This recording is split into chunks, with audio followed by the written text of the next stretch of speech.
Global IT industry ഉണ്ടാക്കിയെടുത്ത ഏറ്റവും വലിയ കമ്പനികളിൽ ഒന്നായിട്ടുള്ള ഇൻഫോസിസ് ഇന്ന് വലിയ ചില ചലഞ്ചസ് നേരിടുകയാണ്. കഴിഞ്ഞ കുറച്ച് ആഴ്ചകൾക്കുള്ളിൽ സ്റ്റോക്ക് മാർക്കറ്റ് കമ്പനിയുടെ വാല്യുവേഷനിൽ കോടിക്കണക്കിന് രൂപയുടെ അപ്സ് ആൻഡ് ഡൗൺസ് ആണ് ഉണ്ടായത്. മിക്കവാറും മീഡിയ റിപ്പോർട്ട്സും ഇതിന് കാരണമായിട്ട് ചൂണ്ടിക്കാണിക്കുന്നത് AI തന്നെയാണ്. പക്ഷെ ശരിക്കും എന്താണ് സംഭവിക്കുന്നത്? ഇതൊരു മറ്റൊരു ടെക്നോളജിയുടെ മുന്നേറ്റമോ അല്ലെങ്കിൽ ഒരു ഇന്നോവേഷനെ കുറിച്ചിട്ടുള്ള വെറും പ്രസ് റിലീസുകളോ അല്ല, കമ്പനിയുടെ നിലനിൽപ്പിനെ തന്നെ മൊത്തത്തിൽ അട്ടിമറിക്കുന്ന ഒരു ക്രൂഷ്യൽ ഷിഫ്റ്റ് ആണ്. ഇന്ത്യൻ മാർക്കറ്റിൽ ഇൻഫോസിസിന്റെ വാല്യൂ കുറച്ച് ആഴ്ചകളായിട്ട് കൂപ്പുകുത്തുന്ന ഒരു അവസ്ഥയിലൂടെയാണ് നമ്മളിപ്പോൾ കടന്നുപോയിക്കൊണ്ടിരിക്കുന്നത്. ഈ ഒരു അവസരത്തിൽ AI ഇന്ത്യൻ IT കമ്പനികളെ തകർക്കുമോ, പൈസ ഉണ്ടാക്കിയിരുന്ന ഒരു കമ്പനിയിൽ നിന്ന് ഓട്ടോമേറ്റഡും ഇന്റലിജന്റുമായിട്ടുള്ള റിസൾട്ടുകൾ ഉണ്ടാക്കി വിൽക്കുന്ന ഒരു കമ്പനിയായി മാറാൻ ഇൻഫോസിസ് എങ്ങനെ ശ്രമിക്കുന്നു എന്നൊക്കെയാണ് നമ്മൾ മനസ്സിലാക്കിയെടുക്കേണ്ടത്. ഈ പ്ലാനിന്റെ ഹൃദയഭാഗത്താണ് AI ഫസ്റ്റ് വാല്യൂ ഫ്രെയിംവർക്ക് എന്നൊരു ഐഡിയയും AI റിസർച്ച് സ്ഥാപനമായിട്ടുള്ള അന്ത്രോപ്പിക്കുമായിട്ടുള്ള വലിയൊരു പാർട്ണർഷിപ്പും വരുന്നത്. ഇൻഫോസിസ് 2026 എടുത്ത ഒരു തീരുമാനം ഇന്ത്യൻ IT ചരിത്രം തന്നെ മാറ്റിമറിക്കാൻ പോകുന്നു. ഇൻഫോസിസിന്റെ ഈ ഒരു വലിയ മാറ്റം എന്താണെന്നും അതെന്തുകൊണ്ടാണ് ഇത്രയധികം ചർച്ച ചെയ്യപ്പെടുന്നതെന്നും ലോകത്തിലെ ഏറ്റവും പ്രധാനപ്പെട്ട ടെക് സർവീസ് കമ്പനികളിലൊന്ന് ഇതുകൊണ്ട് എന്താണ് അർത്ഥമാക്കുന്നതെന്നും നമുക്ക് ഡീറ്റെയിൽ ആയിട്ട് മനസ്സിലാക്കാം. ഈ വീഡിയോ അവസാനം വരെ കാണാൻ മറക്കരുത്. IT സെക്ടറിലെ വലിയൊരു മാറ്റം മിസ് ചെയ്യരുത്. Welcome to the eye opener video of Dhanam smart savings and investment solutions.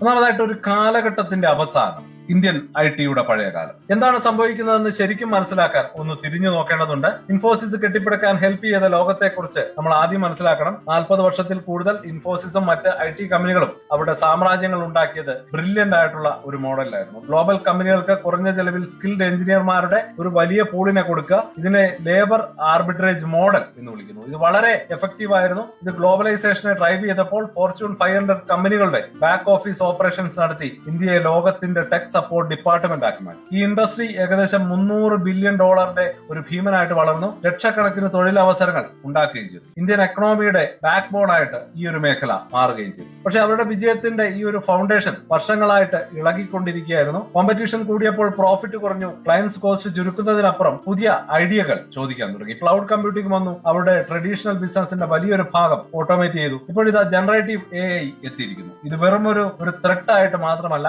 ഒരു എക്സിസ്റ്റൻസ് ത്രെട്ട് ആണ്. അതായത് നിലനിൽപ്പിന് തന്നെയുള്ള ഒരു ഭീഷണി. കോഡ് എഴുതാനും സോഫ്റ്റ്വെയർ ടെസ്റ്റ് ചെയ്യാനും കസ്റ്റമർ സർവീസ് കൈകാര്യം ചെയ്യാനും കഴിയുന്ന AI ടൂളുകൾ എത്തിക്കഴിഞ്ഞു. മണിക്കൂറിന് പണം വാങ്ങുന്ന പഴയ ബിസിനസ് മോഡലിന് നേരെയുള്ള ഒരു ഡയറക്റ്റ് അറ്റാക്ക് ആണ്. 2026 തുടക്കത്തിൽ അൻട്രോപ്പിക് പോലെയുള്ള AI കമ്പനികൾ സങ്കീർണമായിട്ടുള്ള പ്രൊഫഷണൽ ജോലികൾ ഓട്ടോമേറ്റ് ചെയ്യാൻ കഴിയുന്ന ടൂളുകൾ കാണിച്ചതിന് ശേഷം ഇത് IT സ്റ്റോക്സിൽ ഒരു വലിയ സെൽ ഓഫിന് കാരണമായി. ട്രഡീഷണൽ IT റവന്യൂവിന്റെ 30% മുതൽ 40% വരെ റിസ്കിലാണ് എന്ന് അനലിസ്റ്റുകൾ വാൺ ചെയ്യാൻ തുടങ്ങി. മാർക്കറ്റിന്റെ മെസ്സേജ് ക്ലിയർ ആയിരുന്നു. പഴയ ലോകം കഴിഞ്ഞു. മനുഷ്യന്റെ അധ്വാനം വിൽക്കുന്നത് ഇനി ഒരു ലോങ് ടേം സ്ട്രാറ്റജി അല്ല. മുൻപിലുള്ള വഴി മുമ്പ് വളരെ സിമ്പിൾ ആയിരുന്നു. ഒന്നുകിൽ AI നിങ്ങളെ തകർക്കും, അല്ലെങ്കിൽ നിങ്ങൾ ആ മാറ്റത്തിന്റെ ലീഡറായി മാറും. ഹ്യൂമൻ അവേഴ്സ് സെല്ല് ചെയ്യുന്ന മോഡൽ സർവൈവ് ചെയ്യുമോ എന്നതാണ് നമ്മളുടെ $1 ബില്യൺ ക്വസ്റ്റ്യൻ. ആ ഒരു ഉത്തരത്തിലേക്ക് നമുക്ക് പടിപടിയായിട്ട് മുന്നേറാം. അടുത്തതായിട്ട്, സർവൈവലിനുള്ള ഒരു ഫ്രെയിം വർക്ക്. ഈ ഒരു ചേഞ്ചസ് നേരിടാൻ ഇൻഫോസിസ് ഒരു ചോയ്സ് എടുക്കേണ്ടി വന്നു. നിലവിലുള്ള സർവീസുകളുടെ മുകളിൽ AI ചേർത്താൽ മാത്രം പോരായിരുന്നു. ഫൗണ്ടേഷൻ തൊട്ട് സ്വയം മാറേണ്ടിയിരുന്നു. ഇത് 2026 ഫെബ്രുവരി 17 ഒരു വലിയ പ്രഖ്യാപനത്തിലേക്ക് നയിച്ചു.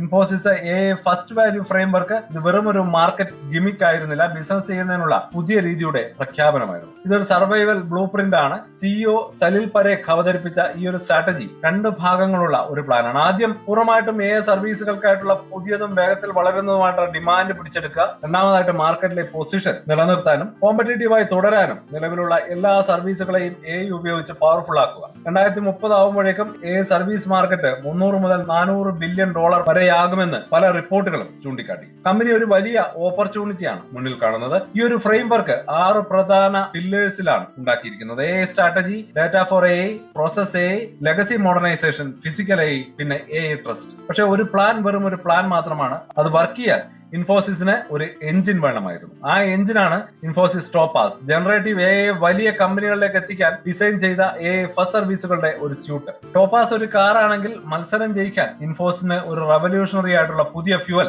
ആവശ്യമായിരുന്നു. അവിടെയാണ് അൻട്രോപ്പിക്കിന്റെ റോൾ വരുന്നത്. ഫെബ്രുവരി 17 തന്നെ പ്രഖ്യാപിച്ച അൻട്രോപ്പിക്കുമായിട്ടുള്ള സഹകരണം ഈ ഒരു മാറ്റത്തിന്റെ ഏറ്റവും വലിയ ക്രിട്ടിക്കൽ ആയിട്ടുള്ള ഭാഗമാണ്. ഇതൊരു സാധാരണ പാർട്ണർഷിപ്പ് അല്ല. ഇൻഫോസിസ് എന്താണ് വിൽക്കുന്നത് എന്ന് ഫണ്ടമെന്റൽ ആയിട്ട് മാറ്റാനുള്ള ശ്രമമാണ്. അൻട്രോപ്പിക്കിന്റെ പവർഫുൾ ആയിട്ടുള്ള ക്ലൗഡ് മോഡലുകളെ ടോപ്പാസ് പ്ലാറ്റ്ഫോമിലേക്ക് ഇന്റഗ്രേറ്റ് ചെയ്ത് ഏജന്റിക് AI എന്ന് വിളിക്കുന്ന ഒന്ന് ക്രിയേറ്റ് ചെയ്യുക എന്നതാണ് ഒന്നാമത്തെ ലക്ഷ്യം. അപ്പോൾ എന്താണ് ഈ ഏജന്റിക് AI? ഒരു സാധാരണ AI ചാറ്റ് ബോട്ട് നിങ്ങൾ കണ്ടിന്യൂസ് ആയിട്ട് മാനേജ് ചെയ്യേണ്ട ഒരു ഇന്റേണിനെ പോലെയാണ്. നിങ്ങൾ ഒരു ടാസ്ക് കൊടുക്കുന്നു, അതൊരു ഉത്തരം തരുന്നു, അത്രമാത്രം. എന്നാൽ ഒരു AI ഏജന്റ് നിങ്ങൾക്ക് വിശ്വസിച്ച വർക്ക് ഏൽപ്പിക്കാവുന്ന ഒരു പ്രോജക്ട് മാനേജറെ പോലെയാണ്.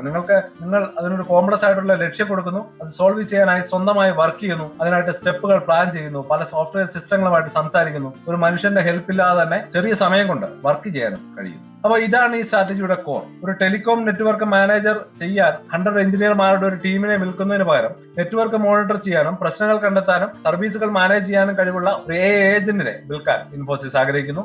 ഇൻഷുറൻസ് ക്ലെയിമുകൾ പ്രോസസ് ചെയ്യുന്നതിനായിട്ട് ആയിരക്കണക്കിന് മണിക്കൂറുകൾ ബില്ല് ചെയ്യുന്നതിന് പകരം സബ്മിഷൻ മുതൽ പേയ്മെന്റ് വരെയുള്ള മുഴുവൻ ഓപ്പറേഷനും ഹാൻഡിൽ ചെയ്യുന്ന ഒരു AI ഏജന്റിനെ ഉപയോഗിക്കാൻ അവർ പ്ലാൻ ചെയ്യുന്നു. ഇവിടെയാണ് പാർട്ണർഷിപ്പ് അർത്ഥവത്താക്കുന്നത്. ഒരു ഡെമോയിൽ വർക്ക് ചെയ്യുന്ന AI-യും കർശനമായിട്ടുള്ള നിയമങ്ങളുള്ള ഒരു ഇൻഡസ്ട്രിയിൽ വിശ്വസിക്കാൻ കഴിയുന്ന AI-യും തമ്മിലുള്ള വ്യത്യാസമുണ്ട് എന്നാണ് ആൻഡ്രോപിക് CEO ഡാരിയോ അമോദയി പറഞ്ഞത്. ഫൈനാൻഷ്യൽ റിസ്കുകളിലോ അല്ലെങ്കിൽ ഫാക്ടറി ഡിസൈനുകളിലോ ഒരു AI-ക്ക് തെറ്റുപറ്റാൻ പാടില്ല. ആ ഗ്യാപ്പ് നികത്താൻ ഡീപ്പായിട്ടുള്ള ഇൻഡസ്ട്രി നോളജ് ആവശ്യമാണ്. ലോകത്തിലെ ഏറ്റവും വലിയ കമ്പനികളുമായിട്ട് പതിറ്റാണ്ടുകളായിട്ട് വർക്ക് ചെയ്ത് ഇൻഫോസിന് കിട്ടിയതും അത് തന്നെയാണ്. ഈ ഒരു പാർട്ണർഷിപ്പ് സ്ട്രാറ്റജിക്കലായിട്ട് ടെലികമ്മ്യൂണിക്കേഷൻ സെക്ടറിൽ നിന്നാണ് തുടങ്ങുന്നത്. അതിനുശേഷം financial service, manufacturing, software development തുടങ്ങിയ ഏരിയകളിലേക്ക് മാറും. ഇതെല്ലാം കൃത്യമായിട്ട് നടക്കേണ്ടത് അത്യാവശ്യമായിട്ടുള്ള കോംപ്ലക്സ് ഇൻഡസ്ട്രിയാണ്. ഉദാഹരണത്തിന് ഫിനാൻഷ്യൽ ക്ലെയിം സപ്പോർട്ടുകൾ ഓട്ടോമേറ്റ് ചെയ്യാനും റിസ്കുകൾ വേഗത്തിൽ കണ്ടെത്താനും ഏജന്റുകളെ ഉണ്ടാക്കാനും കഴിയും. ഇത് മനുഷ്യശേഷി വിൽക്കുന്നതിൽ നിന്ന് മാറി ഇന്റലിജന്റ്, ഓട്ടോമേറ്റഡ്, റിലയബിൾ ബിസിനസ് റിസൾട്ടുകൾ വിൽക്കുന്നതിലേക്കുള്ള ഒരു ഷിഫ്റ്റ് ആയിട്ട് മാറുകയാണ്. അപ്പോൾ ഇൻഫോസിസ് എങ്ങനെയാണ് കമ്പയർ ചെയ്യപ്പെടുന്നത്? ഈ ഒരു സ്ട്രാറ്റജിക് നീക്കം ഫ്യൂച്ചർ ഗ്രോത്ത് ഉറപ്പാക്കാൻ ഡിസൈൻ ചെയ്തതാണ്. എന്നാൽ ഇപ്പോൾ കോമ്പറ്റീറ്റേഴ്സുമായിട്ട് കമ്പയർ ചെയ്യുമ്പോൾ ഇൻഫോസിസ് എവിടെയാണ് നിൽക്കുന്നത്? ഇന്ത്യൻ IT സെക്ടർ കുറച്ച് വമ്പന്മാർ ഭരിക്കുന്ന ഒരു യുദ്ധക്കളമാണ്. കൃത്യമായിട്ടുള്ള ഒരു കമ്പാരിസൺ ബുദ്ധിമുട്ടാണെങ്കിലും പ്രധാനപ്പെട്ട ഫിനാൻഷ്യൽ ഇൻഡിക്കേറ്റേഴ്സ് നോക്കിയാൽ ഒരു ടഫ് കോമ്പറ്റീഷൻ ആണ് നിലനിൽക്കുന്നത് എന്ന് നമുക്ക് മനസ്സിലാക്കാൻ കഴിയും. ലേറ്റസ്റ്റ് ക്വാർട്ടറിലെ റിസൾട്ട് അനുസരിച്ച് ഇന്ത്യയിലെ ഏറ്റവും വലിയ IT കമ്പനിയായിട്ടുള്ള TCS 25% എന്ന ഉയർന്ന ഓപ്പറേറ്റിംഗ് മാർജിൻ റിപ്പോർട്ട് ചെയ്തു. ഇൻഫോസിസ് ഏകദേശം 20.5% ഓപ്പറേറ്റിംഗ് മാർജിൻ രേഖപ്പെടുത്തി. ഇത് അവരുടെ ശക്തമായിട്ടുള്ള കോസ്റ്റ് കൺട്രോളിനെയാണ് കാണിക്കുന്നത്. SCL ടെക്കും ശക്തമായിട്ടുള്ള പെർഫോമൻസ് കാഴ്ചവെച്ചപ്പോൾ വിപ്രോ കൂടുതൽ വെല്ലുവിളികൾ നേരിട്ടു. അടുത്തിടെ പ്രോഫിറ്റിൽ ഇടിവ് കാണുകയും ചെയ്തു. പ്രോഫിറ്റബിലിറ്റിയുടെ കാര്യത്തിൽ TCS-ഉം ഇൻഫോസിസും ഉയർന്ന മാർജിനുകളോടെ മുന്നിലാണ്. ഇത് അവരുടെ എഫിഷ്യൻസിയുടെ അടയാളമാണ്. ഇൻഫോസിന് ഏകദേശം 29% മുതൽ 32.7% വരെ ഹെൽത്തി ആയിട്ടുള്ള ഒരു റിട്ടേൺ ഓൺ ഇക്വിറ്റി ഉണ്ട്. വാല്യുവേഷന്റെ കാര്യത്തിൽ ഇൻഫോസിസിന്റെ പ്രൈസ് ടു ഏർണിംഗ് റേഷ്യോ ഏകദേശം 18.6 ആണ്. ഈ കണക്കുകൾ കാണിക്കുന്നത് ഇൻഫോസിസ് ശക്തവും എഫിഷ്യന്റും ആയ ഒരു കമ്പനിയാണെങ്കിലും കടുത്ത മത്സരമുള്ള ഒരു എൻവയോൺമെന്റിലാണ് പ്രവർത്തിക്കുന്നത് എന്നുള്ളതാണ്. ഈ ഒരു കടുത്ത പ്രഷറാണ് കോസ്റ്റ് ചുരുക്കൽ മാത്രം പോരാ, ഉയർന്ന വാല്യൂ ഉള്ള AI ഫാസ്റ്റ് മോഡിലേക്കുള്ള ഈ മാറ്റം സർവൈവലിനും ഫ്യൂച്ചർ ലീഡർഷിപ്പിനും ക്രിട്ടിക്കലാണ് എന്ന് കമ്പനി മനസ്സിലാക്കുന്നു. ഈ വലിയ മാറ്റത്തോടുള്ള മാർക്കറ്റിന്റെ റെസ്പോൺസ് പ്രതീക്ഷിച്ചതുപോലെ തന്നെ ഒരു റോളർ കോസ്റ്റർ റൈഡ് തന്നെയായിരുന്നു. ഔട്ട്സോഴ്സിംഗ് ഇൻഡസ്ട്രിയെ AI ഇല്ലാതാക്കുമെന്ന ആദ്യത്തെ പേടി സ്റ്റോക്ക് മാർക്കറ്റിൽ ഒരു പാനിക് ഉണ്ടാക്കുകയും ഇന്ത്യൻ IT കമ്പനികളുടെ വാല്യുവേഷനിൽ നിന്ന് കോടിക്കണക്കിന് രൂപ കുറയുകയും ചെയ്തു. എന്നിരുന്നാലും AI ഫാസ്റ്റ് ഫ്രെയിംവർക്കിന്റെയും ആൻഡ്രോപിക് പാർട്ണർഷിപ്പിന്റെയും പ്രഖ്യാപനം ഇൻഫോസിസിന് തിരിച്ചടിക്കാൻ വ്യക്തമായിട്ടുള്ള ഒരു പ്ലാൻ ഉണ്ട്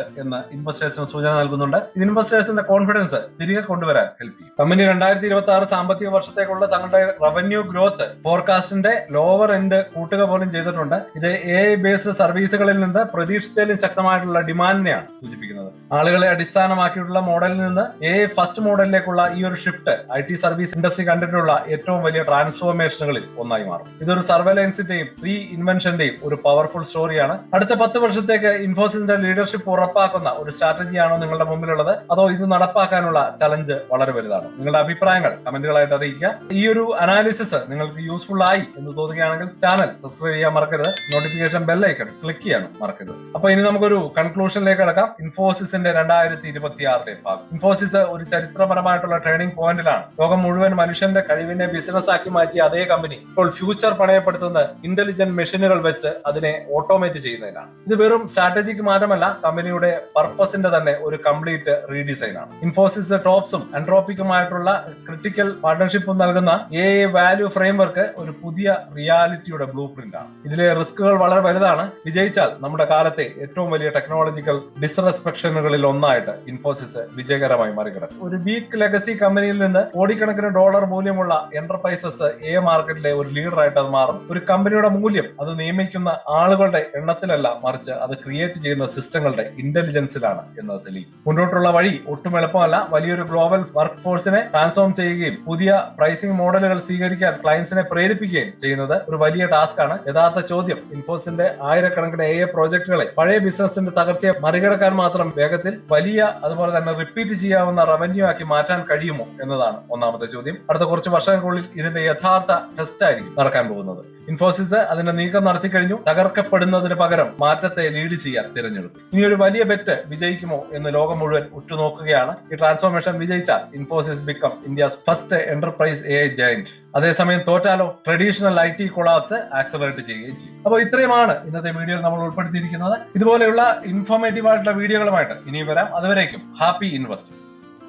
സ്റ്റോക്ക് മാർക്കറ്റിലെ ന്യൂസുകളെയും അതുപോലെ തന്നെ അപ്ഡേറ്റുകളെയും ഉൾക്കൊള്ളിച്ചുകൊണ്ടുള്ള ഒരു ഫേസ്ബുക്ക് ഗ്രൂപ്പ് നമുക്കുണ്ട്. ആ ഒരു ഗ്രൂപ്പിന്റെ ലിങ്ക് ഈ വീഡിയോയുടെ ഡിസ്ക്രിപ്ഷനിൽ കൊടുക്കുന്നുണ്ട്. താല്പര്യമുള്ളവർക്ക് ആ ലിങ്കിൽ ക്ലിക്ക് ചെയ്തുകൊണ്ട് ഗ്രൂപ്പിൽ ജോയിൻ ചെയ്യാം. ഏറ്റവും ലേറ്റസ്റ്റ് ആയിട്ടുള്ള ന്യൂസുകൾ നമ്മൾ അതിൽ അപ്ഡേറ്റ് ചെയ്യുന്നുണ്ട്. വളരെ ഇൻഫോർമേറ്റീവ് ആയിരിക്കും. അപ്പൊ ഇത്രയുമാണ് ഇന്നത്തെ വീഡിയോയിൽ ഉൾപ്പെടുത്തിയിരിക്കുന്നത്. പുതിയ ന്യൂസുകളുമായിട്ട് നാളെ വീണ്ടും വരാം. ബൈ.